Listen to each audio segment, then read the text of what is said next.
What's up, everyone? I am the Kaiju no Kami, and we need to get serious for a moment.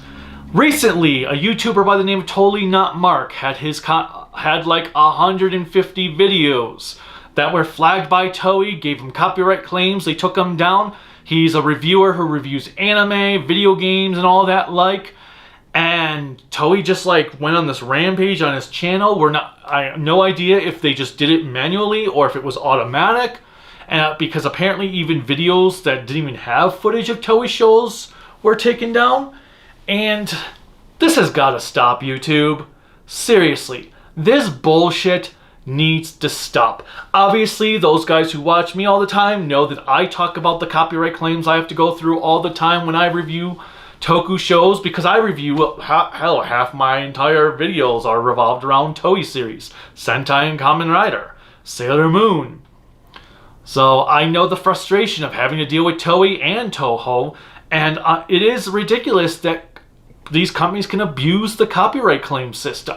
I will go online and I will see people posting full-on episodes of a series, sometimes multiple episodes of the series, and they will go on and just sit there. Nobody's checking them at all. Nobody's taking them down. But then there's reviewers that will have seconds of footage in the reviews, and all of a sudden their video gets copyright claimed. Why are the reviewers getting punished, but the people who are putting up full episodes not getting punished?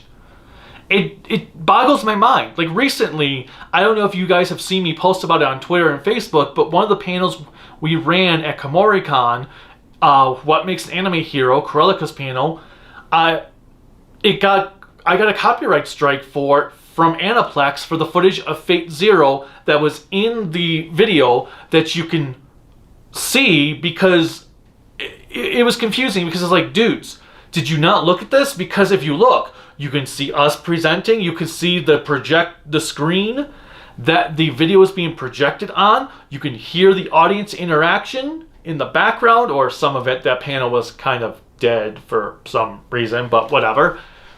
You can see that there are jokes in the footage. You can see it's not a full episode, so, And I went on, like, hey, look, I went to YouTube, put in my dispute. I then contacted the company, never heard back, but last week, 2 weeks ago, YouTube rescinded the copyright strike and the takedown notice, said, yep, you were in the right. It is exactly that. It's under fair use, so it's back up. So now anyone can enjoy it. What's weird is I posted the same panel for NDK because we did it there, and I didn't have a problem there with it from Aniplex, so I don't understand what's going on. I don't understand why these Japanese companies don't understand that things work differently in America than they do in Japan, and they start needing to get used to that. You think by now they would have figured this out. But anyway, nevertheless, fair use covers stuff for review, educate, which is what a lot of these videos are. That's totally not Mark's videos. Educational purposes, which is what like a panel is. And parody, which means you can make fun of stuff, which I include in my reviews and panels. I recruit jokes for parody reasons.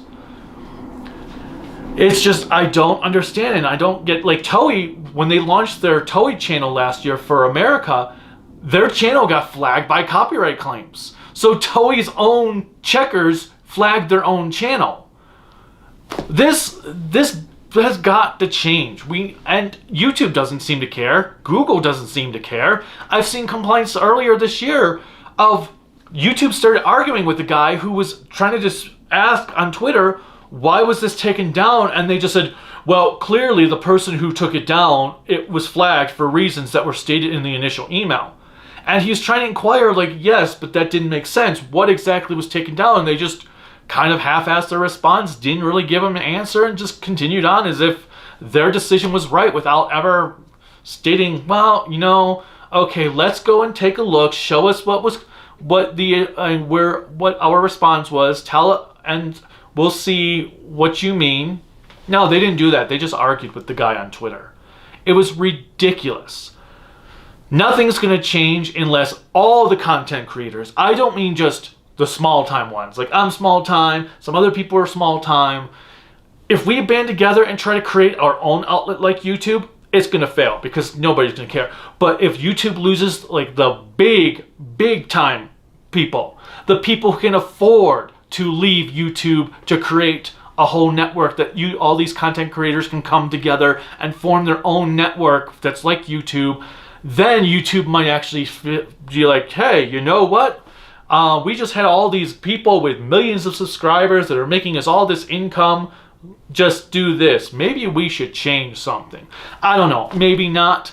Maybe that's just like a pipe dream, but I really feel that at this point, the only way to get anything to change is if the big-time content creators team up with the small-time content creators, that we set aside all our differences. Like, you know what? You review sports, you review anime, you review Toku, you review wrestling, you review video games. We're all going to come together, create a new YouTube that's something completely different, but doesn't hold the different but similar, but doesn't have these bullshit restrictions.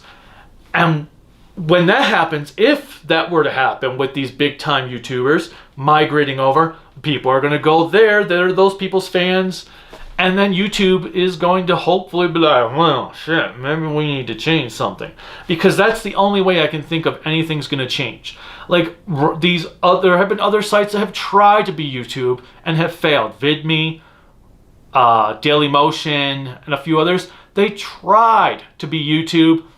Most of them were gone within a year and a half. And that's because it doesn't matter. As long as YouTube continues to get the people who are their bread and butter from the millions of subscribers, as long as they're comfortable on YouTube and nothing's happening to them, nothing's going to change. Nothing at all is going to happen. So I don't know. What do you guys think of my solution? Do you think it might work? It might at least make a dent into YouTube where they might say we might need to change something? Or do you think that's not going to matter? That these content creators would only be hurting themselves by leaving YouTube? Let me know in the comments. Click like, subscribe, the bell notification, whatever else YouTube has you clicking on to support me. You can support me on Patreon at Kaiju no Kami, Facebook Kaiju no Kami, Instagram Kaiju no Kami, Twitter Kaiju no Kami, Discord Kaiju no Kami, my website creativitybydesignllc.com, and you can check out the Kaiju no Kami merchandise at creativitybydesignllc.com/shop. Got t-shirts, notebooks, pens, and some other stuff, water bottles, and posters. So they would make great stocking stuffers.